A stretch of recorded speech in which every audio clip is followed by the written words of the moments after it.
What would you say was the most hardest thing that you have done? The hardest thing I've done with my career. It looks like you might be frozen. Don't see anything coming out here. Whoa. That's right. I interviewed the amazing streamer NeatMcKinley, aka Russell, and I interviewed him to see what his motivation is to do so many donathons, the reason he started streaming, and how he almost quit streaming right before he got the audience he hoped for. Followed at the end with some questions from the previous person I interviewed. Then I would say we should start off with the introductions, because last time I also forgot them and I don't want to forget them this time. That would be good. Sure. All right, well, my name is Russell. I go by NeatMcKinley online on most social platforms anyway. I'm probably most known for my live streams over on Twitch, but also a bunch of videos that I post on TikTok and Instagram and YouTube, and I'm pretty much all over the place, but I stream all sorts of stuff all the time, and it's a lot of fun, and I do it as a job.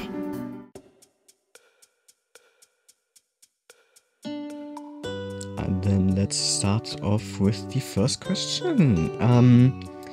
When did you start streaming? I started streaming on December 31st, 2018.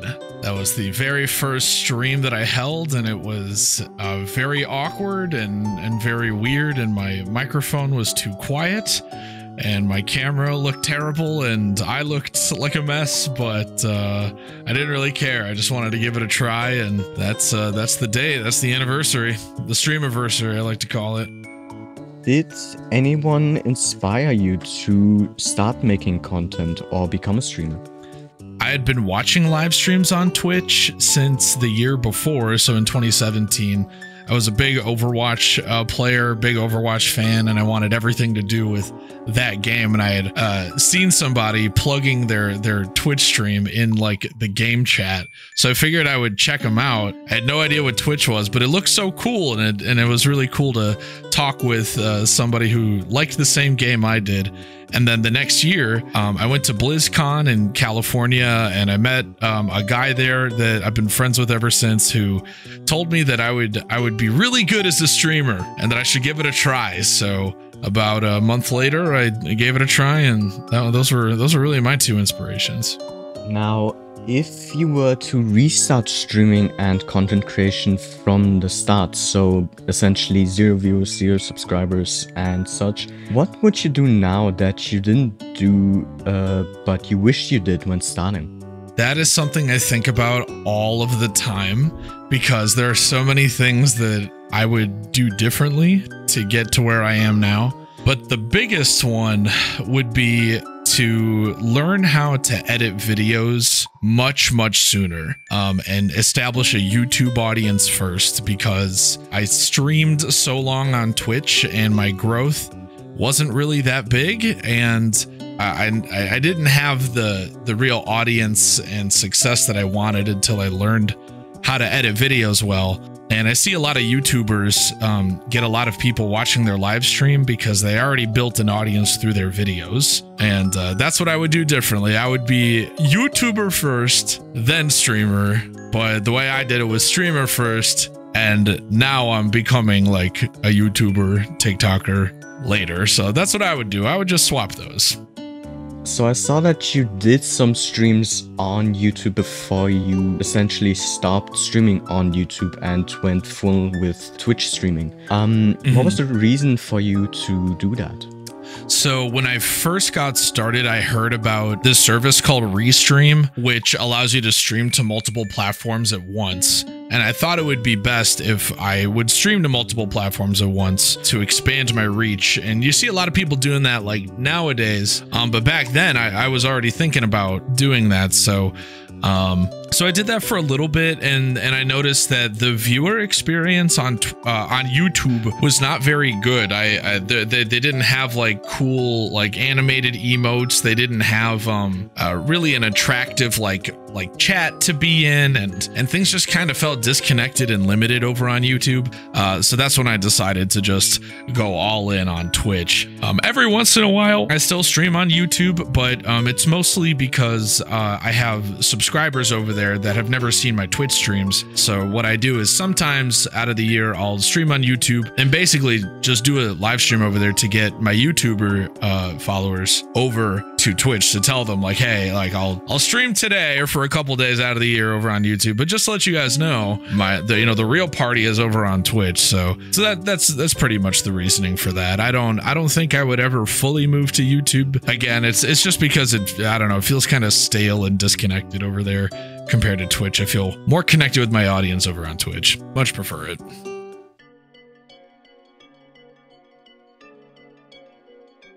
I notice you seem to do a lot more donathons than typical streamers usually do. Like some examples being your December-thon, the Mayo-thon in May as of a couple of days ago actually, and probably more that I missed out on.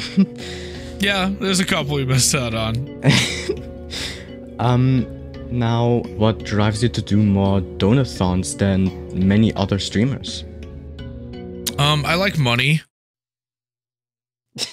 But also no, what really what it is the main driving force behind doing sort of marathon styled streaming, like forget the money part, we'll get back to that, but I feel like the marathon style of streaming is something that's a favorite of mine because I can afford to kind of be at my computer a lot. I'm not sure if that's a sad thing or not, but like I spend a lot of time doing my job here, but it's also a way for my audience to reliably sort of know when I'm gonna be live next. If I could have like a traditional normal schedule where I stream a few days out of the week for so many hours, but if I do marathon style, it makes it even easier for my audience to know that I'm gonna be live on any given day for a good chunk of the day. So it's good for reliability for my audience. What I also do is I like to release my videos that I post on YouTube Shorts and on Instagram Reels and on TikTok during these marathons, because what those videos do is they get a lot of people that are on those platforms who don't know me or don't know my content, and ideally if somebody finds out about the NeatMcKinley channel and they like what they see and they want to be there when I'm making the content, like when I'm live, ideally they will click on, they'll go to the link in my bio, they'll come to the live stream, and I'll be live and they can say hi right then and there. It's so much easier if I'm just live all of the time. Now when it comes to the donation incentives that I usually run, a lot of that is to add to like my savings so that I can live a more comfortable life and like move out of this old house that I've been living in, because I want to expand my business and do more. Sometimes it's targeted like for vlogs or for vet care for my cat and stuff like that. So basically it allows me to get 100% funding for things that I need in order to like move my life forward. Whereas what will usually happen is a streamer will go live and they'll rely on, donations to come through every once in a while. And they're used to like a 50-50 split from a subscription, which is a huge cut of the money that comes through for streamers. So when I do like donathons, I get 100% of the money that comes through to me. It's more reliable for my audience. They get to expect when I'll be live every day. And it's great for getting new people to come to my stream and then return to my stream when the marathon ends, because they already know where to find me. It's just a fun time to try new things and to keep up my endurance for streaming. It's a smart idea, to be honest. It's very thought out. I've really thought it out. I try to not just go live for no reason. It's a lot of planning, but it usually ends up being pretty successful and pretty fun. Like, it's insane seeing what you do and how much you've grown. And it's crazy to see like on other platforms, like for example with YouTube, your content sometimes has shifted from other things.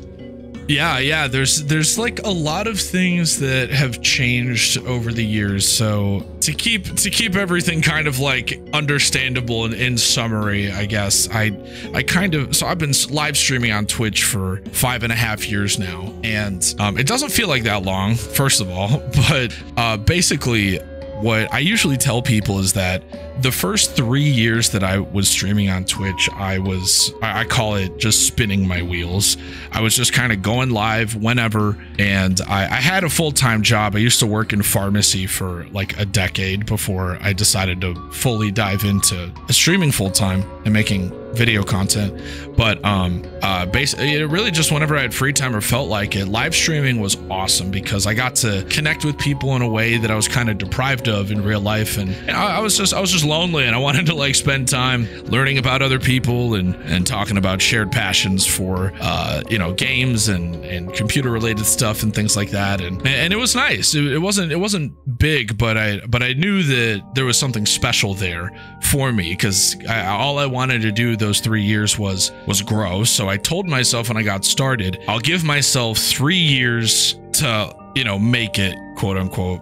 And if I can sustain myself after 3 years, I'll commit to it. But if I can't, then I'll just reduce this down to a hobby so I don't put too much stress on my future, because I really loved it. I just every day was dreaming of just making it big one day. But I call the first 3 years spinning my wheels because my viewership would fluctuate between 2-3 viewers, and some days I had 50 or 60 if I got like a raid or if I was playing the same game for a number of days in a row. But it would always go back down if my schedule changed or my interests and what I streamed changed, and it was really deflating. So still, most of my streaming career was spinning my wheels. Where I'm going with this is that at the 3-year mark is when I decided to start uploading my clips to TikTok. It was in December of 2021, and I was just feeling bad about myself. I'm like, man, I've given this thing 3 years. I got a couple thousand followers, but man, at the time I only had like 7 viewers tuning into my last live stream, and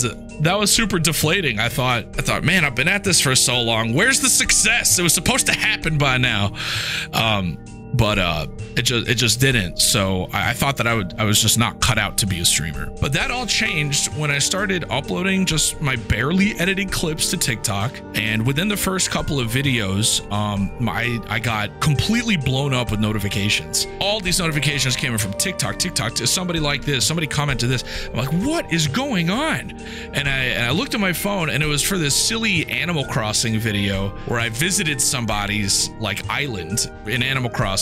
And there was a twist at the end where a basement of their house was like a murder scene, and there's blood on the walls and body parts everywhere in this cute little animal game. And I was just horrified, and it was just such a funny moment. So within a week, that video got like 1 million views. It was crazy. So I started uploading more of my Animal Crossing reactions, and within the span of like 2 or 3 months in early 2022, that 7 viewers changed to 137 viewers. And so in the span of like 2 to 3 months, I gained the audience that I wanted. And I felt so dumb because I had spent 3 years not doing that, just spinning my wheels, hoping that I would get a big raid or people would find me somehow. And that never happened, but I finally got the traction I wanted after doing this. So ever since then, I'd been addicted to learning how to make really good videos and getting my name out there. And I still do that. My main business is making videos, where I've got all the materials and all the equipment and all the time that I need to make something good. But the things that have changed over the years are my ideas. I can like afford to experiment with that now because I have an audience who I know is going to watch it. And who knows, maybe with experimenting, something else will blow up, and I'll start to be a vlog streamer, or I'll start to be a cooking streamer for a while or something. It's just this such a cool career because the more you try, the more you get out of it. Like the more you're willing to experiment and not give up with it, the more reward you get. The trouble that most people find is they either want the reward for putting in the work right now, or they don't have the patience or the ability to wait for success to come, and they give up. Not necessarily because they want to, but they're just kind of not doing enough to find where they belong and what sort of things they need to do to get themselves seen. And yeah, that's really the whole story of kind of how I got to where I am now and the kind of stuff I can do now. Also, I've been wondering, your VTuber background, is that from One Shot? Yeah, it is. Oh my god, I knew I recognized it. I love that game. It's such an amazing game. I constantly speedrun it as well because I just love it. Oh, really? Much. Yeah, that's awesome. I am currently like second place in one category where nice. I did have the world record actually. Oh, look at you. And the funny thing is, after a couple of weeks, did it get beaten? And it got beaten exactly by 1 frame. Oh no! That's all it takes. Oh my gosh. And the funny thing is, right after I was interviewed myself for someone else's channel, did I do a stream where I did a one-shot speedruns on that category again. And I literally tied my PB exactly by this frame. That's crazy. Yeah, I've been watching speedrunners. My favorite speedruns are usually like Zelda speedruns, which I know is like one of the most popular categories ever, but Zelda and like racing games, but the whole speedrunning scene is just wild. I watch like AGDQ every single year and the hype is just so real. I think it's so funny that there's such a large community around breaking a game, basically just finding all the ways that you can just destroy a game and make it work how it was never supposed to. That stuff is like crack to me. That is so cool that you're a speedrunner.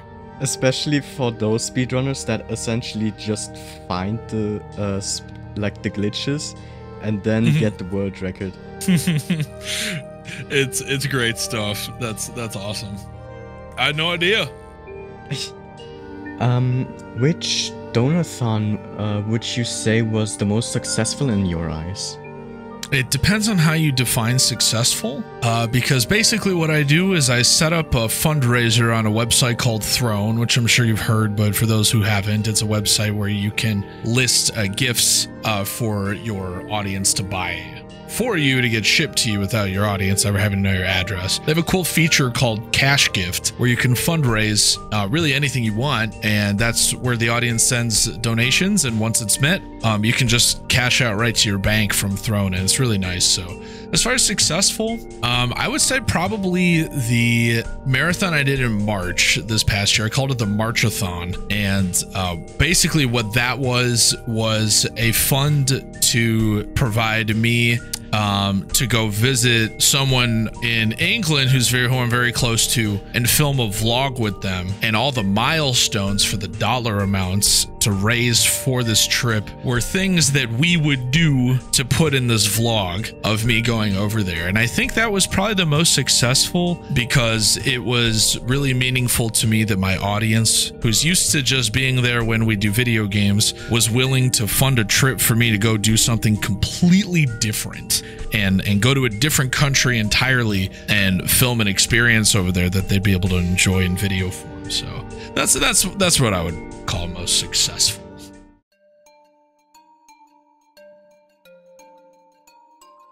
Did you ever get a burnout? Yeah. About this time last year, I could not bring myself to stream on my main channel for an unprecedented 3 months.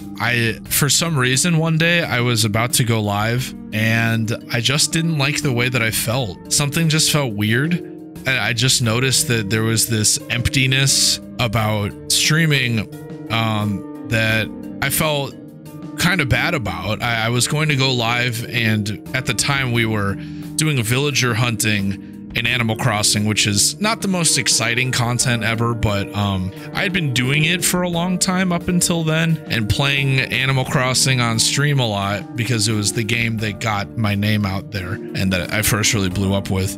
And I think I needed time away from that game, but I also needed time away from streaming because it had been about a year at the time since I really kind of like blew up, I would say, a little over a year. And I had just been streaming nonstop, riding the high and trying to grow my career. And take on like sponsored deals and get my name out there and make videos and everything. And I think I just love doing this so much that I just ended up doing it too much, and I didn't stop loving it, but it just felt like something needed to change in order for me to continue streaming on the NeatMcKinley channel. I started streaming on TikTok instead.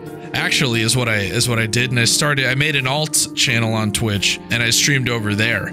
And I told a few people about my alt channel, but I kind of wanted things to be smaller scale, and I wanted there to be no expectations of me. But I also missed the parts of streaming that were really small and slowed down, and I got to just talk with people more. And I got to stream like literally anything I wanted versus stuff that I was putting content out for on other platforms or stuff that was popping off on social media for me. I got to just do completely different stuff with no expectations. So that's what I learned is I just needed a different avenue to enjoy a different part of streaming. And now I barely feel burnt out at all. Did you at any point during your streaming career have the thought of quitting or going on a long hiatus? I did right around the 3-year mark, because I had told myself when I got started that I was gonna give myself like 3 years to try and make it. And right around then, I was just feeling really like I wasn't cut out for streaming. And I was genuinely considering just not doing it anymore, like altogether. Partially because I wasn't having as much fun with it at that point, but also I didn't reach the growth I wanted to. And it's weird to think back now that I almost gave up on it because things just completely took a turn like 1 month later. But yeah, that was real. And a lot of my colleagues and people I've known over the years have gone through with it. They've gone through with just kind of retiring or being done with it. And, you know, everybody has their reasons for it. But yeah, no, haven't felt like that since. What would you say was the most hardest thing that you have done? The hardest thing I've done with my career. I'm not sure there's like one specific thing that's been hard. I would say probably like the single hardest thing has been probably, and this is going to sound kind of like vague, but kind of like deciding what kind of audience I want to have, which is really only specific to Twitch. And what I mean by that is a reflection of the streamer. And there's a lot of people that disagree with that, and you're free to disagree, but I genuinely think that there are undeniable things that go on between a chat and a streamer that involve them getting to know you and them kind of reflecting your own behaviors and your own speech, but also the kind of things that you allow and don't allow to go on with yourself and with your community. Even though they're not necessarily breaking any given rules I've listed, I need to put a boundary down, because there are things that I will and will not allow. You don't necessarily have to break a rule, but if I don't like your vibe or I don't like the way that you interact with me or my community, I don't want to give that person the impression that my streams are a place for them, because they're not. I think more streamers need to get better at setting boundaries, because nobody owns their space besides them. You know, no one is entitled to be a part of your community. You know, they have to play by your rules or pack up and find the door. So did you ever put a lot of effort into something and regretted it, or felt it wasn't worth it because it barely got any attention? Most of my YouTube videos, actually. I feel that every once in a while with my TikToks and my Instagram reels, like sometimes I'll post something that at the time I think is really good and it just tanks. It just sucks. Like it just does so bad. And then a week later, you know, I won't think about it, but a week later I'll go back and I'll watch it and I'll be like, oh my God, why did I edit it like this? Or why did I make this? Or like, there's no wonder this did so bad. But most of my YouTube videos, I'm really good at making like short form content, but the longer form content, it takes more time to do. So I put more time and energy into it naturally. And when it doesn't perform well, it almost always feels like it was just a complete waste of time. And it never truly is a waste of time, because at least you have the experience and things that you learned that worked and didn't work. But I would say probably most of my YouTube videos, yeah, which is why I primarily make short form content. What would you say was the biggest struggle for you when starting to stream or making content on other platforms? The technology, really. I've always been kind of like a computer builder. I have a big enthusiasm for building PCs, and I'm very just like tech savvy, but a lot of times there were tech issues that I didn't know how to solve. So I would spend hours and hours like on Reddit forums and random forums online and support threads trying to get rid of like a weird buzzing sound, or trying to figure out why my computer wasn't connecting to this or that or this or that. Oh God, there's like so much like trauma I have like still over like tech issues, or how like streaming programs worked and everything like that. I would say that was the biggest issue when I got started. It didn't stop me from streaming, but sometimes I go back to like my very oldest clips of my live stream and I'm just cringing the whole time. It looks so bad. It sounds so bad, but that's evidence of learning. That's evidence of growing. You know, if you're going back and you're looking at your stuff, you're just cringing. You're just like, well, that also means that you've come a long way. So yeah, I would say that's probably the biggest thing, was trying to work out making things look good and sound good. Now we are on to the final part, which is the surprise questions. Ooh, surprise questions. All right, what you got? So yeah, the person I interviewed last time was Prez, and they have asked, oh god damn it, give me a second, the video file is too big. I need to I need to compress it. Give me a second. Future me will figure it out somehow. He's gonna... Okay. Good luck, future you. Yeah. You heard it here, future me, good luck. Okay, that's right. Oh god. Like, every time I say something about like future me, I always like add something from future me that makes me look like I hate my past me extremely hard. That's amazing. It looks like you might be frozen. Don't hear or see anything coming out here. Whoa. So during this recording, my PC overheated and shut down, making me lose almost the entire video in the process. Thankfully, I changed the recording type to MKV so the recording got saved, and therefore you all have this video earlier than it might have came out if I didn't. That's karma for past me.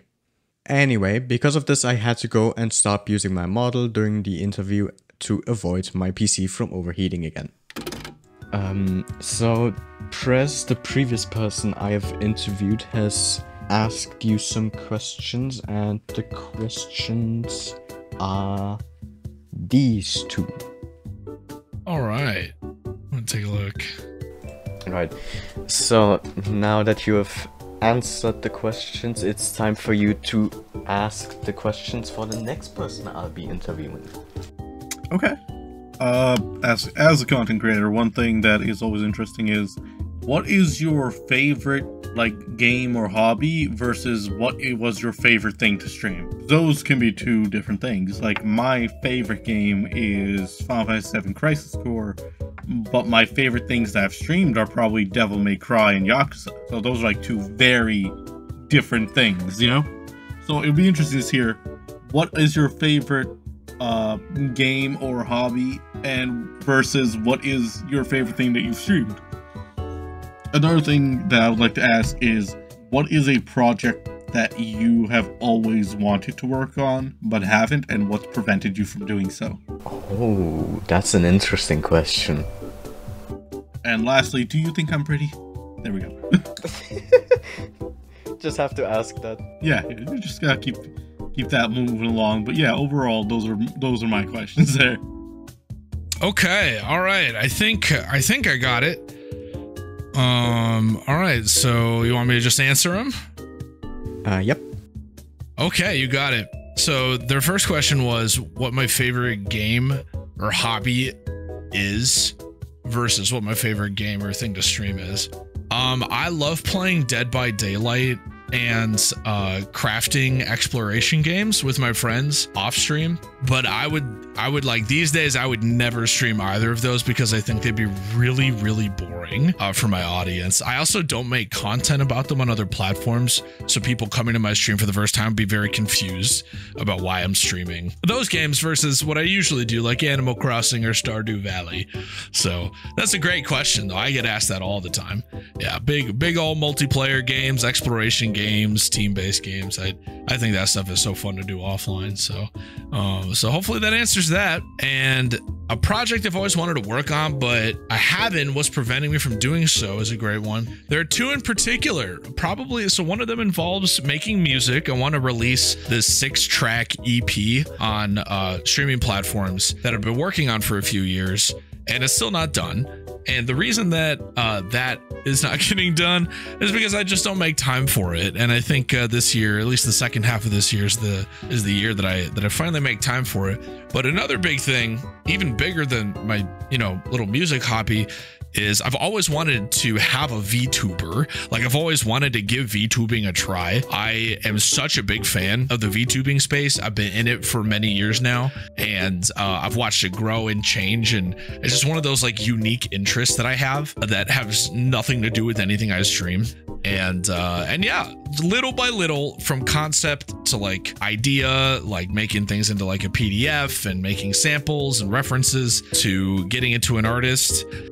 Those are kind of like my goals over the next probably few months. Again, the reason I haven't done it yet is it's just kind of a personal interest thing that I haven't really made time for, but I really hope to as the year goes on. So hopefully that answers those two. They actually included a third question. If I think they're pretty, I think you're beautiful. And there you go. All right, then that is the end of the interview. If you would like, you can go ahead and promote anything from your channel if you want. For plugging anything, like you asked, it's just NeatMcKinley on everything. Would love for anybody to come by and say hi. Tell me you're from Seamaster's awesome videos, and that'll earn a gold star with me forever. Thanks again for actually wanting to be interviewed. Oh, heck yeah. Yeah, like I said, it's my first one, so pretty hype. Glad it was with you, my guy. After the interview with Russell, I now know that he gave himself 3 years to try to get an audience, which he almost didn't get, meaning he was very close to quitting streaming right before he actually made it a month later. This just goes to show that if you put the effort into something and never stop believing in it, one day you will get rewarded for it. And if you want to know how Press of the Castle managed to host an entire award show for small streamers, garnering him hundreds of views every year, then this video will tell you how we did it.